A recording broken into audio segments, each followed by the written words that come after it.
Segment, then we'll open up for questions. Yeah. All right, guys, happy to have everybody on. Wanted to open up opportunity to talk through some key things that are in the works here. Do I request that? Approve it? Okay. Sorry.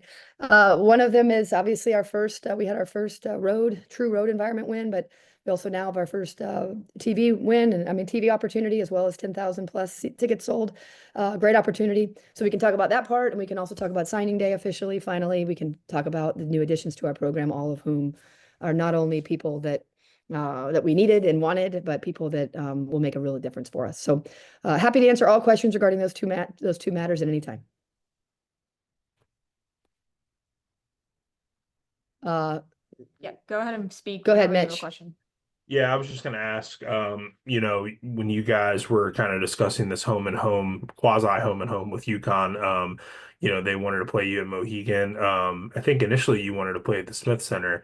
How did you, I guess, land on Greensboro? And, it's the place where the ACC tournament is. So what kind of environment do you think you're going to see?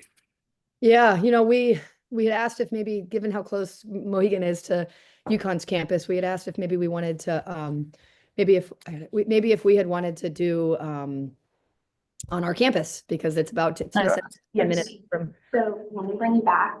Hey, Marissa, you can mute. Little one with Bridget. Yeah, I think that's easier. Yeah, safety wise. Okay, sorry. So anyway, I can work on this. Okay, sorry. So I asked if you don't want to play, he didn't want to play on our campus. And so we thought the Greensboro Coliseum, they've been really good to us as an ACC. Obviously, it's where the ACC tournament is. It's a great venue. It seats a lot of people, which we'd imagine we'd have a lot of fans and guests. And so it just kind of was the obvious choice, and they've been really easy to work with, and I know they're happy to have us. And again, with over 10,000 tickets sold, it was clearly a pretty good location to choose.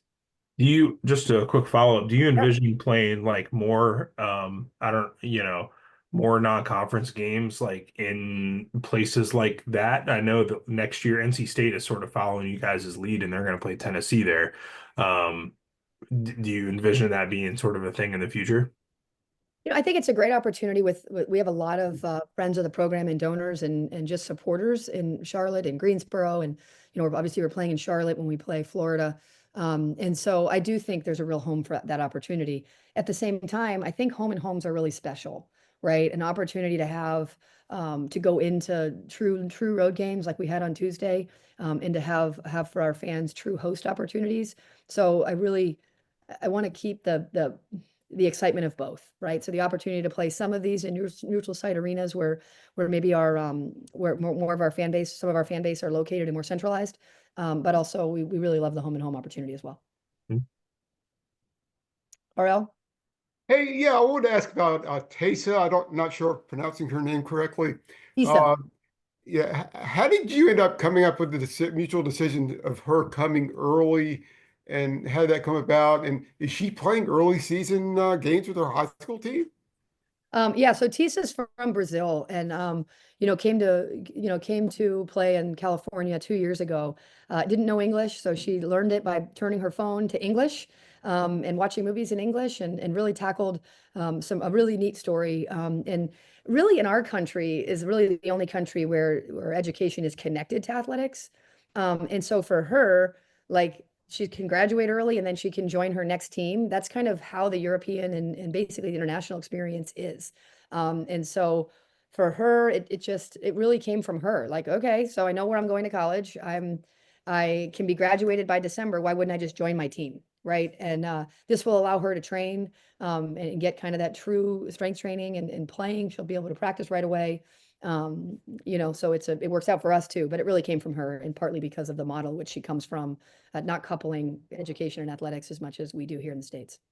So for the fall semester, what is she doing for basketball? And do you anticipate her doing anything other than practicing with the team this season?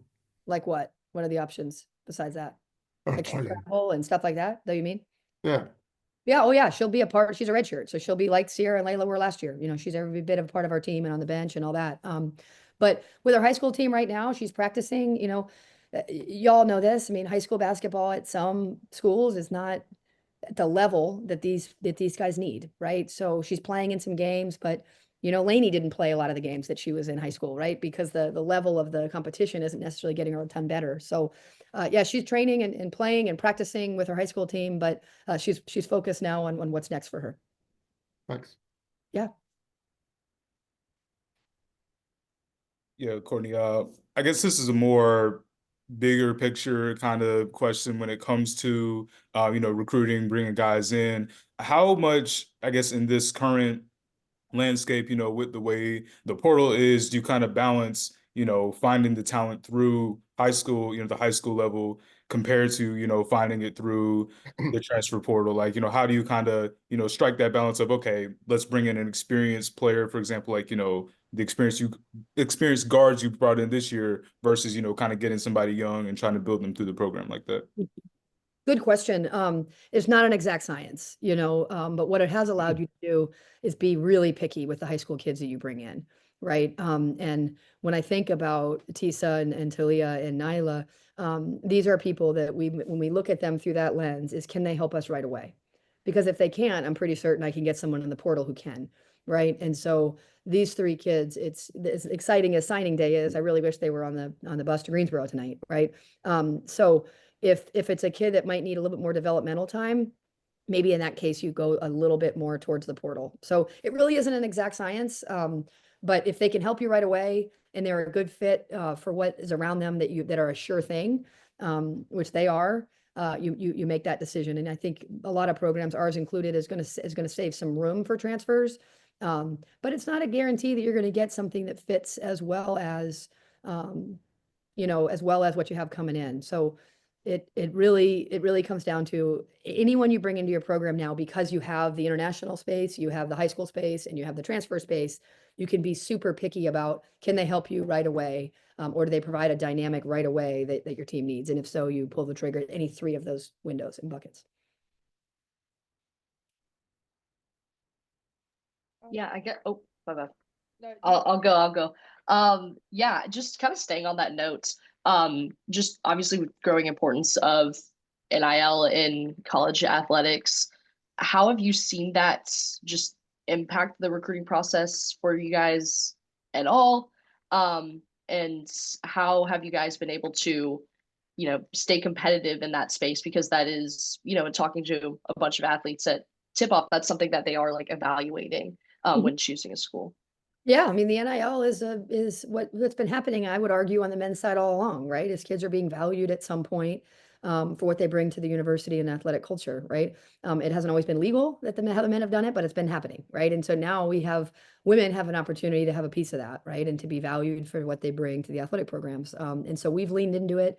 We've had to really have get the great buy-in and support of these kind of avid Carolina basketball fans to support that. And as I've said, it gives you an opportunity to donate outside of the brick and mortar, which is typically where donors have cemented their legacy. But now you can donate to humans, right? Into human capital, into human talent, which has a legacy. I mean, you think about Alyssa Usby, she's going to carry the legacy of Carolina as far as a new facility would, or a new locker room, or whatnot, long after she graduates. So it's been a huge part of the process. It's just another added factor. I don't think it's ever in place of, but it is certainly contributes to everything from relationships to fit to timing to location to level of education to all the different factors that these kids are doing. If there was one way to do it, it wouldn't be as interesting, right? There's just a lot of different ways to navigate the recruiting process now. And the NIL is certainly one of those factors, and we've leaned in fully to it. Hey coach, switching back to the game tomorrow. We know that Paige Beckers is returning to UConn as one of the best players in the country. And last year against you guys, she got done on both ends. So what has been your preparation this year to deal with her? And do you have a potential matchup to go against her? Yeah, I think Paige is probably the consensus #1 draft pick. That's my own assessment. And I think what makes her special is her ability to counter the reads that you give her. And so she's not really a kid you can scheme a ton against, right? Because if you do this, she'll do that. And she reads it in live time, right? We've had a handful of WNBA programs in our gym already this year. And as we talk, just as coaches do, about some of the best players that are still in college, there's a lot of things being said about Paige that are accurate, right? And that is that she's just a really tremendously skilled offensive player. She's also very unselfish. So if you focus too much of your game plan on stopping Paige, not only is that not easy, but then you get other All-Americans an opportunity to be more open, right? And to have their opportunity. And so it won't be alone. We're not going to be on an island on Paige, but we also will share responsibilities as we do typically with our defensive coverages. What a great opportunity to play what probably is the #1 draft pick next year. What an opportunity for us, this team that outside of the returning starters, basically everybody else is new to the uniform, right? And so that kind of happens in college basketball now, because any of the backups, they want to go play somewhere else where they don't have to be a backup, right? And so you got a lot of new guys that annually. So it's early for them to see that challenge, and it couldn't be any better because, as we know, it's a marathon, not a sprint. And what a great opportunity to play a really great player by committee. And they also will have Azzy Fudd this year, who was not present on the court last year because of injury. What's your plan going against her as well? Fudd has dealt with some injuries kind of throughout her career. I think she's very close to being back. She might even, we have a feeling she'll play on Friday. She's a shot maker. She's tight in her skill set, so she can get into her mid-range. She's a really good offensive player, who also can play within a system and facilitate for others. You got to play her straight up too. She's a big physical wing. She can handle a little bit. And you also have to make good offensive players defend. I think UConn's defense is better than they're getting credit for. So we'll also have to make their really good players defend in a variety of ways too. So to beat good teams, you've got to be able to be really good on both ends, and containing AZ will be part of it. Hey, Courtney. I wanted to ask you a little bit about Gino, because you're a few years behind him, obviously. So he's been around the game a long time. He's succeeded at a very high level for a long time. I'm curious kind of what it's been like for you watching him as you've been coming up the coaching ranks to your position of someone that's been winning national championships for multiple decades. Gosh, I remember I spent about 2 hours with Gino in his office when I was a graduate student, and I did an oral history on sport leadership, where I basically was trying to figure out if sports was a vocation I would potentially be in. Basically, what is coaching, right? And here I was as a grad assistant coaching in college at my alma mater at Dartmouth. And so instead of being in the library studying the World War or other things that you have to do a lot of research for, I instead chose to do an oral history, which allowed me to interview Gail Gestincourse, Anton Dorrance, Kei Yao, Gino Auriemma. And I remember sitting in his office for that 2 hours and having just a real conversation and learning from him as much as from anyone, that coaching, that really authenticity is your superpower, right? And how you do it, how he does it, how I do it, how Kei Yao does it. It doesn't have to be the same, right? But you've got to be kind of true to you, and the people that are most successful have the right people around them, players and staff, et cetera. And he's had a wonderful staff. He's had so many good players.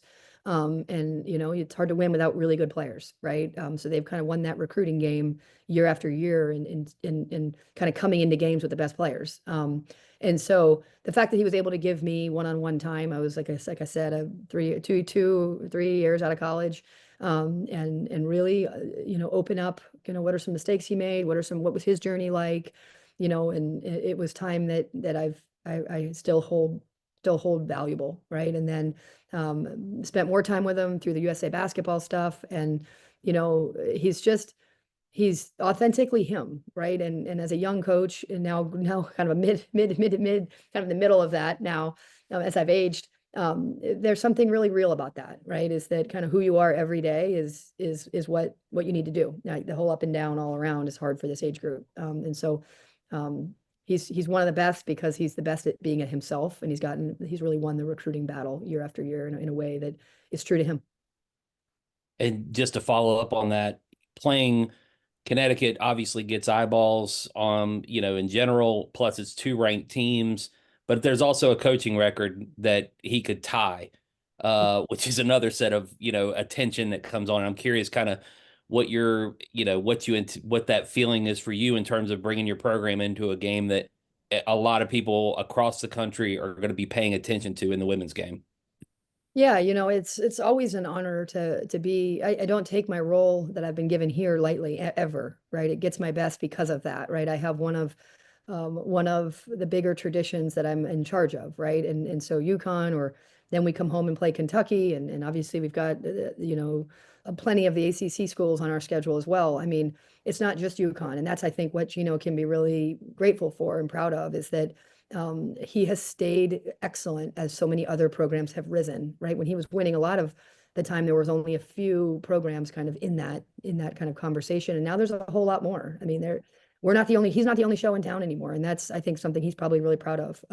But any opportunity that we have to play on national TV and to honestly just to play other very, very good teams that have invested a ton in women's basketball, UConn being one of them and one of the premier ones, it's a great honor that I think partly how he stayed in it so long as he sees it that way too.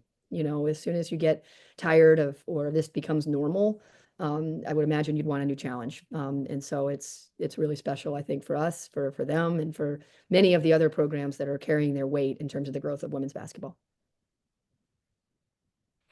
RL? Yeah, what's your expectation as to the availability of India and Maria for tomorrow night? They're soon. So the sooner the better, of course. I think when you've got, like I said, in college athletics, it's really hard unless you're winning national championships every year to keep your depth, right? Because the depth guys want to go be starters somewhere else, right? And so you need your top guys to be healthy and available, and they're working hard to do that. So they're close. Luckily, it's not what we dealt with last year, where we had we knew it was kind of, for a lot of these kids, it was the rest of the season.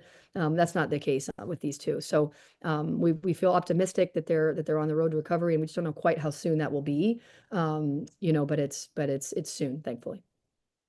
And whoever's in the inside, obviously you're very familiar with Sarah Strong. Quite a challenge for whoever you put out there.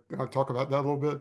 Yeah, Sarah's the first #1 player to come out of the state of North Carolina. It was really came down to us and them in the end. It's a kid and a family that we really hold dear.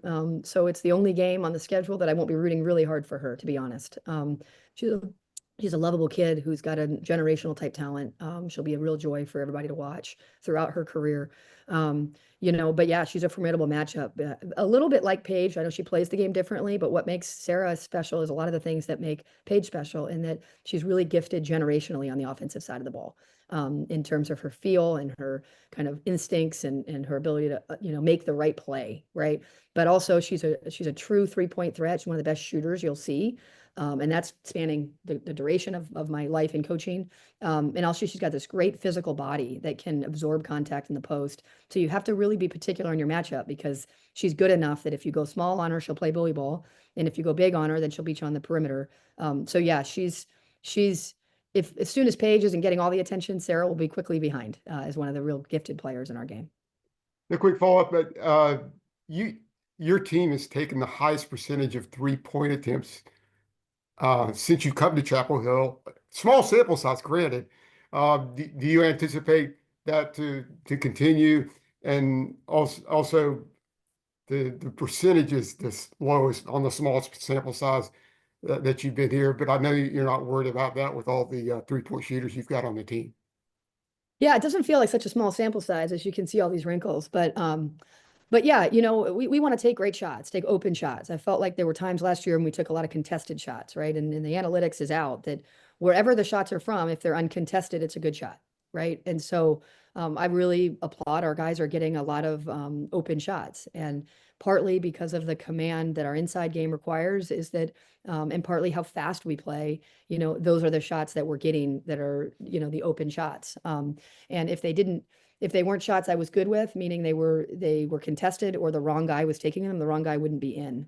So yeah, I feel like, it's a little bit of the nature of the shots that we're getting. Our percentage as soon as our percentage goes up, our offense will score more points. But what we're doing, especially this point in the season, RL and all y'all, is that we're tracking on the quality of our possessions, meaning what does that possession end with?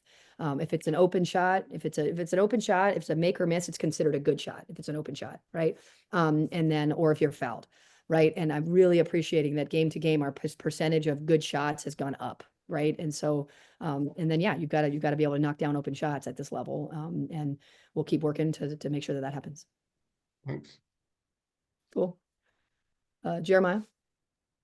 Yeah, I know you mentioned with UConn, obviously Paige's return and the things that Sarah Strong does well, and a few of their individual players. I guess when you look at them collectively, thinking back to last year's game and then looking at the film of them this year, are there any significant changes or differences? I know obviously you still have the same coach, so a lot of their system would probably be the same. But are there any tangible differences that you noticed from last year's team to what they got going on this year? Yeah, they're more experienced. They were starting 3 freshmen last year when we played them. Now, if Azzy's back, they'll start, seniors. And then, Chen's a 5th-year senior, the kid I coached and recruited at Princeton. I didn't coach her, I recruited her. Actually, Chen is a great story. I had found out that I'd gotten the Carolina job and I was going to take it, but she was on her official visit to Princeton at the time. So the very first person outside of my family that I told that I was going to be the next coach at Carolina was Caitlin Chen. And at breakfast, and both of us cried because obviously I was leaving a place where I started a family and all the things that came with that. And she cried because she had come to visit Princeton with me as their head coach, right? And so I said, listen, I'm going to honor the visit because you deserve that. So I still think this is the best place for you. And so I spent the next 36 hours hosting Caitlin Chen on her official visit to Princeton. And so, she's a very good ad, and that's a 5th-year kid who's now running their point, where you have KK last year running their point as a freshman, right? So they're just more experienced. Their system remains good. I also think Sarah, as I had said, was one of the best players in the country. And so you also add a kind of a good running mate for Paige that's different. It's not like they're both the same. They play the game the same way. Shade's a dangerous character on that team as well. And she's now a sophomore, not a half-year freshman. It's earlier for us. And so although we've got, depending on who's playing, we've got a really experienced starting core. There's a lot of youth that's still gaining experience right now. So it's an early game for us to have this challenge that might be a little bit different a month from now. But so yeah, there's some differences as well. Yeah, the systems are the same. They're playing a much of the same system with a little bit better pieces and more experienced pieces. And we've got some kind of a different system than we had because we've got different pieces than we had. Shelby? Yeah. Just going off of that, wanted to ask, what are some of the lessons, if any, that you're taking from that loss last season? And do you think there's any extra motivation amongst the players to kind of get one back for this matchup? No, not much. I mean, every year is so amazing in college athletics, even before the transfer portal, how every year is so different because you've lost you've lost the oldest guys and you've added a younger guys, right? So it's just everyone's role kind of, even your best players, and they change a little bit. So not a lot from last year. I think in general, when you play really, really good teams, there's a level of competitiveness that you have to bring to the environment, right? And I think some of our young guys are still learning that, how competitive you have to be with your actions inside the lines, how competitively you have to play with discipline, right? How competitively you have to prepare to know scouts and things like that. That's what I mean about it being early, right? And so experience pays dividends in that. The more competitive, truly competitive games you've been in, the more you learn that skill set, right? You can't learn competitive skill set in comfort, right? Which is what practice is at times, as much as you try to make it uncomfortable for them. They're on the campus of which they live, right?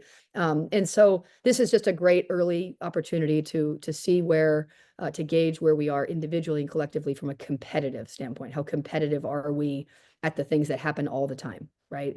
Meaning the rebounding and the ball screen and the transition and the scout and all the things that happen all the time, right? This is a great opportunity to see where we are from a competitive standpoint, how we compete.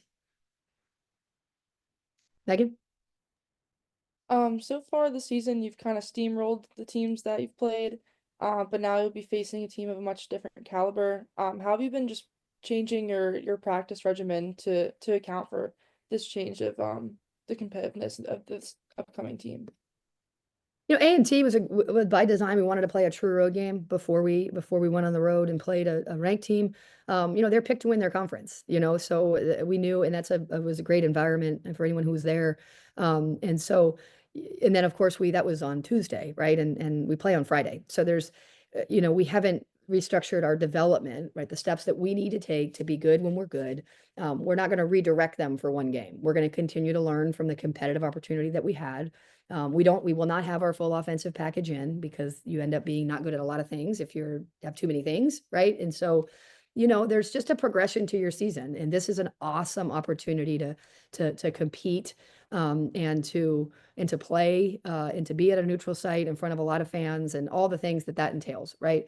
It in no way win or lose, it in no way determines what's going to happen in March, right? And so right now yesterday we had training session number 76, right? So we are 76 days into what will be, many days of our journey. So not a lot of smoke and mirrors. It's just the next phase, right? We've had our away game. I think there were times where that environment allowed our lead guards to have to make decisions without me being able to run the game for them because it was so loud. That's a great experience because they'll be part of that. They'll have to do at UConn, right? Read alternative coverages without me being able to help them through that moment, possession by possession, right? So every game's going to give you a different, the first game, just like literally you're wearing a uniform. Like that's a big thing. Yeah. A&T was the first time they wore their Carolina blue uniform, right? Most of them, except for maybe 4 on our team, right? So it's just the next phase. So this is I don't want to belittle what an awesome game this is. And it's why we've worked really hard to schedule it. Both of us, we had planned to play it in December, but the ACC added new teams. So we played an ACC game now on December 15th. So to Gino's credit, he was willing to move it up a month. We wanted to play in mid-December. I thought we would have more experience at that point, but that's not how it worked out with the expansion of the ACC. And so what a great opportunity it is now, 4 games in instead of 9 games in. Follow-up question, Coach. What does it mean that you won't be playing your whole offensive package? It just means that as you get good at certain things, and then you can play to counters or you can add, whether that's either quick hit actions or continuity actions or kind of as your team matures. You can't throw the entire offensive package on your team in November, because then you're not going to be very good at the building blocks that get you there, right? And so our package, or however you want to say that, our actions, our play sheet will be longer in 9 games than it is in game 4, right? So as will theirs, right? It's not like he has his whole offensive package in, and it's just he's going to be picking and choosing what he wants to do. It's where he is right now, right? And that's kind of where we are as well. So we'll have to see where we are 4 games in, and then when that happens, we'll get on to the next. Does that make sense? Cool. RL? Yeah, I'm going to ask about Lexi's defense. I mean, she's played some outstanding defense this season, and we saw that Tuesday night. How nice is it to have somebody to go up against a Paige Beckers who's defended Caitlin Clark and basically the best player on every opponent that you've had? For sure. Yeah, she's talk about a kid that's good at the things that happen all the time. So we're talking jumping to the ball, you're talking bumping a cutter, you're talking ball screen coverage, you're talking block out, you're talking on ball hand engagement, the things that happen all the time, not schemes, not, she is excellent at, right? And so that makes her a good defender. And then she has the speed and athleticism and strength and the competitiveness. Like I said, it's not everyone at this level competes. You wouldn't put this much into it if you weren't just a hell of a competitor, right? But how to compete inside the lines is a skill set at this level and this pace. She has figured that out because she's in her 5th year, right? So yeah, she is a luxury to have on the defensive end. We require it and rely on it.